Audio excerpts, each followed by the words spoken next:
கேரளாக்குள்ள நல்ல ஒரு வருமானம் வேணும். அதே மாரி நல்ல ஒரு லொக்கேஷன். மெயினா தண்ணி சோர்ஸ்க்கும் குறை இருக்கக்கூடாது. ஏரியா பொறுத்தவரைக்கும் அவ்ளோ அருமையா இருக்கணும்னு பிளான் பண்ணீங்கன்னா, இந்த ப்ராப்பர்ட்டி சூஸ் பண்ணுங்க. நல்ல ஒரு அருமையான ப்ராப்பர்ட்டி. ப்ராப்பர்ட்டி பொறுத்தவரைக்கும் உங்களுக்கு தண்ணிக்கும் பிரச்சனை கிடையாது. உள்ள ஒரு வீடு பார்த்தீங்கன்னா 3 பெட்ரூம் கிச்சன் ஹாலோட ஒரு ப்ராப்பர்ட்டி இருக்கு உள்ள.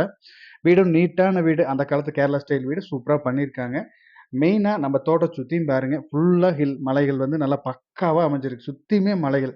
மெயினா வந்து வருமானம் அப்படின்னு சொன்னது ஆல்ரெடி தென்னை மரங்கள், மாமரங்கள், பலாமரம் எல்லாமே உள்ள வச்சிருக்காரு. ரெசார்ட்டுக்கு ஒரு பிளான் பண்ணீங்கன்னா, ரெசார்ட்டுக்கு பக்காவான ஒரு ப்ராப்பர்ட்டி. பக்கத்துல இதுலருந்து கொஞ்சம் தூரத்துல நெறைய ரெசார்ட்டுகள் இருக்கு.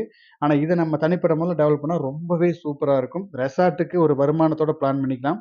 அதே மாரி தென்னை மரங்கள் மூலமா உங்களுக்கு வருமானம் அழகா வரும். ஏன்னா கல்லும் வந்து கேரளாக்குள்ள வந்து உங்களுக்கு கவர்மெண்ட்டே எடுத்து பண்ணுது. அதே மாரி பால் லிட்டர் வந்து கேரளாக்குள்ள 50லேருந்து 55 வரைக்கும் சொசைட்டிலயே ஊத்துறாங்க. அப்படிங்கும்போது உங்களுக்கு ஒரு 10லேருந்து 20 மாடு வச்சிருந்தீங்கன்னா, அது ஒரு நல்ல வருமானம். 3வது வீடியோ கடைசி வரைக்கும் பாருங்க. ஒரு பெரிய குளம் ஒண்ணு காட்டியிருப்பேன். குளத்துல வந்து மீன் வளர்த்துனீங்கன்னா செம காசு. இத நம்மளே விட்டு டைரக்ட்டா எடுத்தாலும் பரவால்ல. இல்ல நீங்க லீஸுக்கு குடுத்தீங்கனாலும் அதுல ஒரு பெரிய வருமானம் வந்துரும். தண்ணிய பொறுத்தவரைக்கும் நம்ம ஒரு ஆத்த தொட்ட மாரி தான் நம்ம தோட்டமே அமைஞ்சிருக்கு. நான் அந்த ஆத்தையும் வீடியோல காட்டியிருக்கேன். ஹில்ஸ பொறுத்தவரைக்கும் உங்களுக்கு அருவி எப்பவுமே வந்துட்டே இருக்கும். இப்போ ஒரு 1 மாசம் அடுத்த மாசத்துலருந்து உங்களுக்கு நல்லா ரெகுலரா தண்ணி வரும். அதனால வியூ பாயிண்ட் அவ்ளோ சூப்பரா இருக்கும். அந்த வர்ற அருவியோட தண்ணியே நம்ம தோட்டத்து வழி தான் போகும். அதுவும் ஓரத்துல தான் போகும்.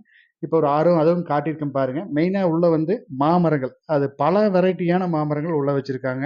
அல்போன்சா, செந்தூரம், பங்கனப்பள்ளி இப்படின்னு சொல்லிட்டு வச்சிருக்காங்க. அதே மாரி உள்ள நெல்லி மரம், அதே மாரி கொய்யா மரம், அ பலாமரம் வெரைட்டியான ஃப்ரூட்ஸ் செடிகள் நெறைய உள்ள வச்சிருக்காங்க. மெயினா இன்னொரு விஷயம் பார்த்தீங்கன்னா, லொகேஷன் பாருங்க. வயலும் கிட்டத்தட்ட நம்மளுக்கு இந்த 12 ஏக்கர்ல ஒரு வயலும் உங்களுக்கு ஒரு 4லேருந்து ஒரு 5 ஏக்கர் வயலும் வந்துரும். அதுவும் பியூர் செம்மண் பூமி. நல்ல மட்டமான பூமி. இந்த பள்ளம், குழி, மேடு இந்த மாரி கஜ கஜன்னு இல்லாம பக்காவா அமைஞ்சிருக்கு. வியூ பாயிண்ட்டும் பாருங்க. அவ்ளோ சூப்பரான வியூ பாயிண்ட்ல நம்ம தண்ணிக்கு பிரச்சனையே கிடையாது. நான் ஒரு ஆறு வீடியோல காட்டியிருப்பேன் பாருங்க. அந்த ஆறும் ரெகுலரா தண்ணி போயிட்டு இருக்கும். ஓடையிலேருந்து நீங்க மழை காலத்துல வரும்போது பாரு இந்த ஆறு பாருங்க. தண்ணி எப்பவுமே இதுல போயிட்டு இருக்கும். அதுவும் இந்த ஓடையிலேருந்து வர தண்ணியும் இதுல தான் வரும். லொகேஷன் பொறுத்தவரைக்கும் பக்காவான ஒரு லொகேஷன். யாராவது நம்ம ரெசார்ட் போடணும், ரெசார்ட் பர்ப்பஸ்க்கு பிளான் பண்றீங்கன்னா, ஃபர்ஸ்ட்டு சூஸ் பண்ணுங்க. செம சூப்பரா இருக்கும்.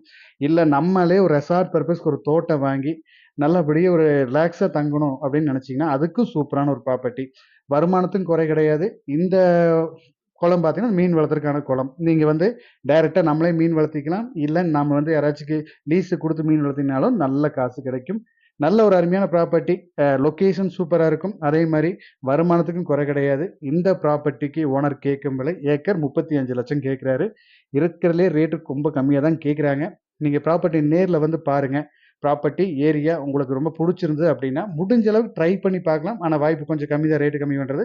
இருந்தாலும் ட்ரை பண்ணி பார்க்கலாம். இந்த தோட்டத்தோட டீட்டெயில்ஸ் ஏதாவது தேவைப்பட்டாலும், தோட்டத்த நேர்ல பார்க்குற மாரி இருந்துச்சுனாலும், ஸ்க்ரீன்ல குடுக்குற நம்பருக்கு கனெக்ட் பண்ணுங்க. தேங்க் யூ ஃபார் வாட்சிங்.